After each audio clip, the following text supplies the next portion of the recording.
New ইয়র্কের জ্যাকসনের থেকে আপনাদের সঙ্গে আছে আমি খালেদ মুহিদ্দিন। থাকে সেসব নিয়ে কথা বলার জন্য আজ আমাদের সঙ্গে রয়েছেন 16ই ডিসেম্বর 2025 55তম বিজয় দিবস উদযাপিত হলো গতকাল। প্রিয় দর্শকদের এই মহান দিবসের শুভেচ্ছা জানিয়ে কয়েকটি কথা বলবো আজকের এখনকার এই প্রতিবেদনে। প্রথমেই বলি, মহান দিবস ও উদযাপন শব্দটি ব্যবহার করতে গিয়ে কেমন যেন বাধো বাধো ঠেকছিল।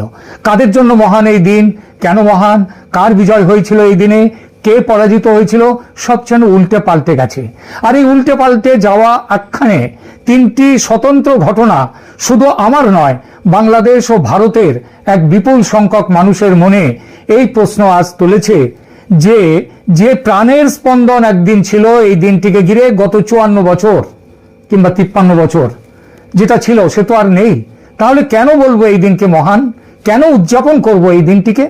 আগেই বলেছি, তিনটি স্বতন্ত্র ঘটনা উল্লেখ করে দেখাতে চাইব 2025-এর এই দিনটি আজ কোথায় এসে পৌঁছেছে। মোহাম্মদ ইউনূস, তাকে নিয়ে প্রথম ঘটনা। এই দিনটি তিনি কিভাবে পালন করলেন? 16ই ডিসেম্বর গতকাল জাতীয় স্মৃতিস্তম্ভে পুষ্পার্ঘ্য নিবেদন করে মুক্তিযুদ্ধের শহীদদের প্রতি সম্মান প্রদর্শন করেছেন তিনি। ইনি সেই ইউনূস যিনি গত দেড় বছর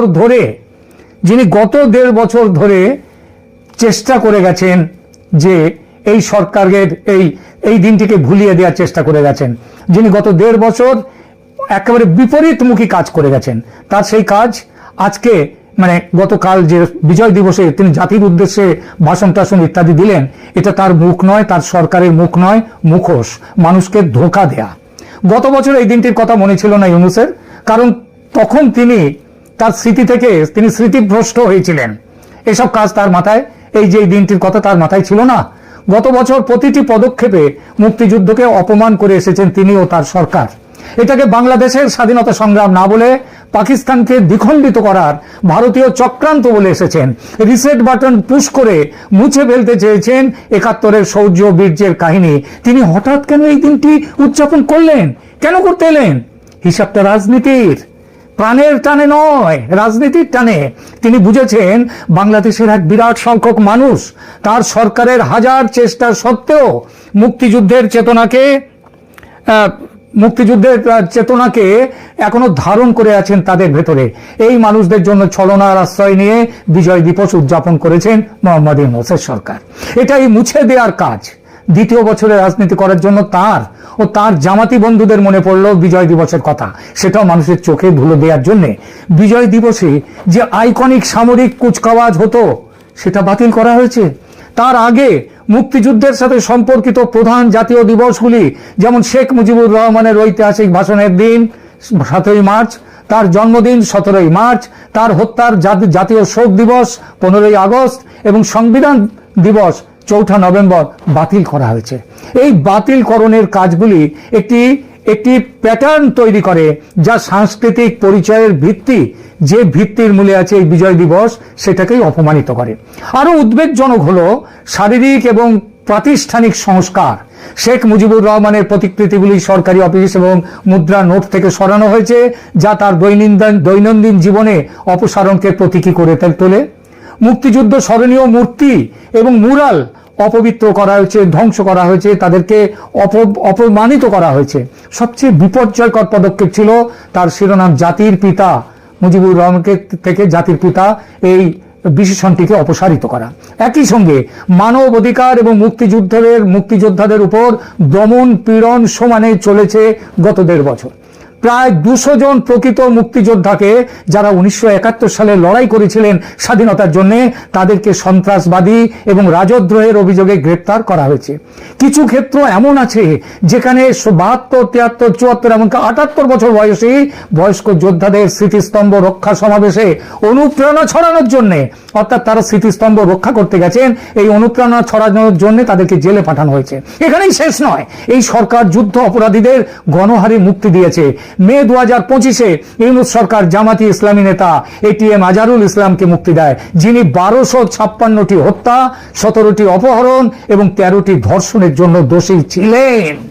এটিএম আজহারুল ইসলাম জামাতি ইসলামের নেতা। অ্যামনেস্টি ইন্টারন্যাশনাল পর্যন্ত এই জন্য সরকারকে তীব্র ভর্ৎসনা ও নিন্দা করেছে। এই কাজগুলি পরিকল্পিত ইতিহাস বিকৃত করার একটি প্যাটার্ন প্রকাশ করে, যা পাকিস্তানি কৌশলগুলোকে প্রতিফলিত করে। জাতীয় স্মৃতি দুর্বল করা, 1971-এর স্মৃতিকে অপমানিত করা এবং বাংলাদেশের স্বাধীনতাকে অস্বীকার করা। আগে থেকে ইউনূস এবং তার দলবল বলতে শুরু করেছে ভারত বাংলাদেশের স্বাধীনতা সংগ্রামে সাহায্য করেনি, বাংলাদেশের জন্মকে সমর্থন করেছে একটাই কারণে, পাকিস্তানকে দ্বিখণ্ডিত করার জন্য। এটা এতকাল বলে এসছে। এখন এই লাইনে আরো এগিয়ে তারা বলতে শুরু করেছে যে দেশকে আবার পূর্ব পাকিস্তান করতে চাইছে, সেটা স্পষ্ট। এখন তারপরে আবার বুদ্ধিজীবীদের গণহত্যার দায় পর্যন্ত ভারতীয় সৈনিকদের ঘাড়ে ফেলে দিচ্ছে। অকৃতজ্ঞ আর কাকে বলে?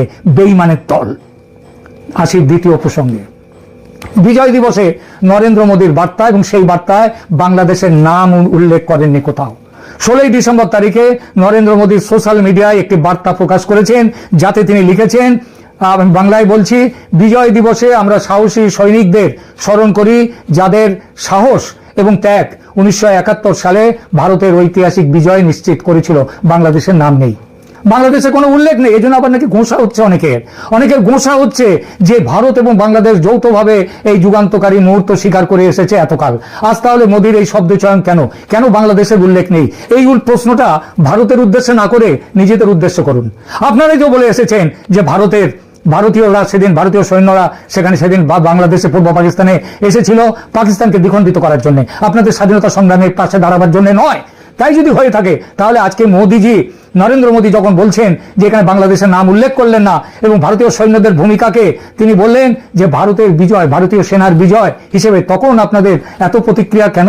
আপনারা গাছেরও খাবেন, তলারও কুড়োবেন। হ্যাঁ, একদিকে বলবেন ভারত পাকিস্তানকে দ্বিখণ্ডিত করেছে, বাংলাদেশকে স্বাধীন করবার জন্য এগুলো করেনি, আবার এখন বলবেন কেন ভারত আমাদের নাম উল্লেখ করেনি? ইউনূসের আইন উপদেষ্টা আসিফ নজরুল ফেসবুকে লিখেছেন, আমি দৃঢ়ভাবে প্রতিবাদ করছি। কেন হে? আসিফ নজরুল, যার আরেক নাম আসিফ নয়, আশিক নজরুল, প্রেমিক নজরুল। তো সেই প্রেমিক আশিক নজরুল তিনি এই 16 ডিসেম্বরে 1971 তিনি লিখছেন, আমি দৃঢ়ভাবে প্রতিবাদ করছি। ডিসেম্বর 16, 1971 বাংলাদেশের বিজয় দিবস ছিল। এই বিজয়ে ভারত একটি মিত্র ছিল, আর কিছু নয়। কেন ভাই এই কথাটি কেন বলছেন? মনে নেই? আপনারাই তো বলছেন এখন যে আপনারা সব জামাতি হয়ে গেছেন। আপনারাই তো বলছেন ভারতীয় সেনারা বাংলাদেশে ঢুকে বুদ্ধিজীবীদের হত্যা করেছিল। আপনারাই বলেছেন, বলেননি? আপনারাই তো বলেছেন পাকিস্তানকে দ্বিখণ্ডিত করার ভারতীয় চক্রান্ত ছিল। তাহলে এখন দুঃখ কেন, কষ্ট কেন? বাংলাদেশের ছাত্র আন্দোলনের সমন্বয়ক হাসনাত আব্দুল্লাহ, যিনি মোদীর এই সমালোচনামূলক অবস্থানের জন্য, মোদীকে সমালোচনা করার জন্য এবং ভারতকে উগ্র ভাষায় প্রতিক্রিয়া জানার জন্য বিখ্যাত, তিনি বলছেন এটি বাংলাদেশের মুক্তিযুদ্ধ। তিনি কি বলেছেন গতকাল? এটি বাংলাদেশের মুক্তিযুদ্ধ। যুদ্ধটি পাকিস্তান থেকে বাংলাদেশের স্বাধীনতার জন্য লড়াই করা হয়েছিল, কিন্তু মোদী দাবি করেছেন যে এটি সম্পূর্ণভাবে ভারতের যুদ্ধ এবং অর্জন। এটি করতে গিয়ে তারা বাংলাদেশের অস্তিত্বকে সম্পূর্ণভাবে উপেক্ষা করেছে। লজ্জা করে না এই কথা বলতে? লজ্জা করে না? বেঈমানের দল, বিশ্বাসঘাতক। ভারত তোমাদেরকে স্বাধীন করে আজকে বাংলাদেশ করেছে, আর তোমরা ভারতের সাথে, সেই ভারতের বিরুদ্ধে কি করছো, কি করতে গিয়ে পাকিস্তানের সাথে কিভাবে এ করছো। তারপরেও তোমরা কিনা বলছো মোদীজি কেন বাংলাদেশের উল্লেখ করলেন না, পরিষ্কার করে তাহলে স্বীকার করো যে ভারতই যুদ্ধ করেছিল, তার সাথে তোমাদের মিত্র ছিল, এবং তোমাদের পাকিস্তানের হাত থেকে তোমাদেরকে উদ্ধার করেছিল ভারত, তোমাদের লড়াইয়ে তোমাদের পাশে ছিল। এই কথাটা স্বীকার করে আগে বলো, তারপরে সমালোচনা করতে আসো। এই যে অনুল্লেখ করা হলো বাংলাদেশের নাম, এটা একটা ঐতিহাসিক রূপান্তর, যা ভারত বাংলাদেশ বর্তমান সম্পর্ককে চিনিয়ে দিচ্ছে। যখন মোদী নেতৃত্বাধীন যে 2015 থেকে 24 সালে আওয়ামী লীগের নেতৃত্বাধীন বাংলাদেশের সাথে উষ্ণ সম্পর্ক বজায় রেখেছিলেন, ইউনূস শাসনের অধীনে আঞ্চলিক গতিশীলতা হিমালয়ের বরফে পরিবর্তিত হয়েছে। মোদীর এই নীরবতা আন্তর্জাতিক কূটনীতির উদাসীনতা নয়, মনে রাখবেন। এটি একটি সূক্ষ্ম নয়, এটি একটা বড় ইঙ্গিত দিচ্ছে আগামী দিনে কি হতে যাচ্ছে। তোমরা আর ভারতের বন্ধু নও। তোমাদের সাথে, তোমাদের বর্তমানে যে সরকার, সেই সরকারের সাথে ভারতের আর কোনো বন্ধুসুলভ সম্পর্ক নেই। তোমরা যা শুরু করেছ। তো অথচ কয়েকদিন আগে মনে রাখবেন যে মোদীজি কিন্তু খালেদা জিয়ার স্বাস্থ্য, তার স্বাস্থ্যের উন্নতির জন্য তিনি প্রার্থনা করেছিলেন, তিনি পোস্ট করেছিলেন। এটা বিএনপি ইউনূসের জন্য একটি সম্ভাব্য প্রতিদ্বন্দ্বী হিসেবে উদীয়মান হচ্ছে। তার ভিত্তিতে কেউ কূটনৈতিক সম্পর্ক বলছেন। আমার মনে হয় অত কিছু বলার দরকার নেই। এটা হচ্ছে ভারতের সাথে, ভারতের একজন নেতা, তিনি বাংলাদেশের পাশের দেশ, আমাদের প্রতিবেশী, যাদের সাথে আমাদের রীতিমতো ভালো সম্পর্ক, তাদের প্রাক্তন তিনবারের প্রধানমন্ত্রী তিনি অসুস্থ হয়েছেন। তার জন্য তিনি তার স্বাস্থ্যের উদ্ধারের জন্য তাকে যাতে তাড়াতাড়ি সুস্থ হয়ে ওঠেন তার জন্য তিনি প্রার্থনা করেছেন। এইটাই তো, এর বেশি কিছু না। আমাদের তৃতীয় গল্পে আসি, তৃতীয় কাহিনীটায় লেফটেন্যান্ট সাফিন আশরাফ এবং তিনি হচ্ছেন 25 বছর বয়সী বাংলাদেশি সামরিক অফিসার লেফটেন্যান্ট সাফিন আশরাফ। আশরাফ দেরাদুনের ভারতীয় মিলিটারি একাডেমি IMA থেকে সফলভাবে স্নাতক হয়েছেন, একটি প্রতিষ্ঠান যা বিশ্বের শীর্ষ সামরিক প্রশিক্ষণ কেন্দ্রগুলির মধ্যে বিবেচিত। 14টি দেশ থেকে 34 জন বিদেশি ক্যাডেট সেখানে গিয়েছিলেন, অংশ নিয়েছিলেন এই প্রশিক্ষণ কেন্দ্রে গ্র্যাজুয়েশনের। সেখানে এই 34 জন বিদেশি ক্যাডেটের মধ্যে আশরাফ হয়েছেন সেরা বিদেশি ক্যাডেট, সেরা। তিনি প্রথম অর্ডার অফ মেরিট বিদেশি ক্যাডেট মেডেল পেয়েছেন, যা সামরিক প্রশিক্ষণে তার শ্রেষ্ঠত্বের স্বীকৃতি। এটি কেবল একটি ব্যক্তিগত উপলব্ধি কিংবা একটি ব্যক্তিগতভাবে একটি মানুষকে তাকে সম্বর্ধনা, তাকে সম্মান জানানো নয়।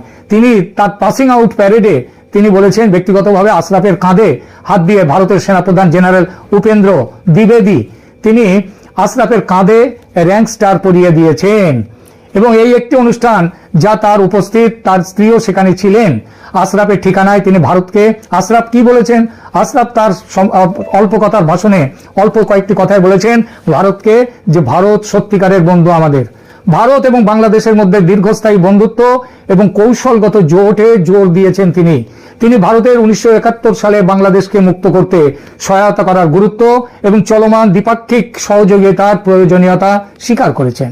তার মধ্যবিত্ত পটভূমি, তার বাবা একটি সাধারণ কাজ করেন, ওই আশরাফের এই অর্জনকে আরো প্রভাবশালী করে তোলে যে একটি সাধারণ ঘরের ছেলে তিনি সেরা ক্যাডেট হয়েছেন, বিদেশি ক্যাডেট, ভারতের সবচেয়ে বড় যে মিলিটারি একাডেমিতে। এবং এটা আশরাফ বাংলাদেশ সেনাবাহিনীতে ফিরে যাবে। IMA থেকে প্রাপ্ত নেতৃত্ব, কৌশল এবং সামরিক শৃঙ্খলার দক্ষতা তার অধীনস্থদের মধ্যে ছড়িয়ে দেবে।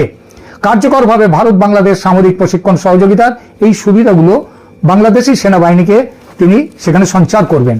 তো এই যে 16ই ডিসেম্বর, এই যে 3 স্তরের 3টি ঘটনা, ইউনুসের ভোলবদল, রাজনৈতিক ভোলবদল, চোখে ধুলো দেয়া, তারপর বাংলাদেশ যে কথা এতদিন ধরে যেভাবে ভারতকে সমালোচনা করে এসেছে মোদিজি, তার উত্তরে বাংলাদেশের 16ই ডিসেম্বরে তার বার্তায় বাংলাদেশের উল্লেখই রাখলেন না। এবং তৃতীয়ত সাফিন আশরাফ, যিনি বিদেশি ক্যাডেটদের মধ্যে প্রধান হয়েছেন। এরা সবকিছু মিলে একটাই সংকেত দেয়, সেটা হচ্ছে যে ইউনুসের শত চেষ্টার সত্ত্বেও ভারত কিন্তু এখনো সেইভাবে রিয়াক্ট করেনি, এবং সেখানকার সাধারণ যে ঘরের যে যারা আছেন তারাও সেভাবে রিয়াক্ট করেনি। বাংলাদেশ যে পথে চলতে শুরু করেছে, এই পথে চললে আগামী দিনে কিন্তু অনেক বড় বিপদ আসছে। 16ই ডিসেম্বরের বিজয় দিবসে একটি বার্তা, সবার একটি প্রার্থনা হোক, সেটা হচ্ছে আমরা ভারতীয়রা এবং বাংলাদেশে যারা আছেন সবাই মিলে একসাথে বলি, সৎ প্রতিবেশী, সুপ্রতিবেশী হয়ে বাঁচার যে সুফল সুবিধা সেটা দুই দেশের হয়। এটা শুধু বাংলাদেশের সুবিধা নয়, এটা শুধু ভারতের সুবিধা নয়। যারা দুই দেশের সম্পর্কে ফাটল ধরাতে চাইছে এবং ধরিয়েছে অনেকটা, তারা নিপাত যাক, তারা ধ্বংস হোক, বেঁচে থাকুক ভারত বাংলাদেশ যে সৌভ্রাতৃত্ব, যে মিত্রতার সম্পর্ক, সেই সম্পর্ক। সবাই একসাথে বলি, ভারত বাংলাদেশ মৈত্রী সম্পর্ক দীর্ঘস্থায়ী হোক, এই সম্পর্কের বিরুদ্ধে যারা, তারা ধ্বংস হোক। নমস্কার দর্শক, সম্পূর্ণ ভিডিওটি দেখলেন, আশা করি বিষয়টি বুঝতে পেরেছেন। এই নিয়ে আপনার গুরুত্বপূর্ণ মন্তব্যটি অবশ্যই কমেন্ট বক্সে জানিয়ে দিবেন। ধন্যবাদ।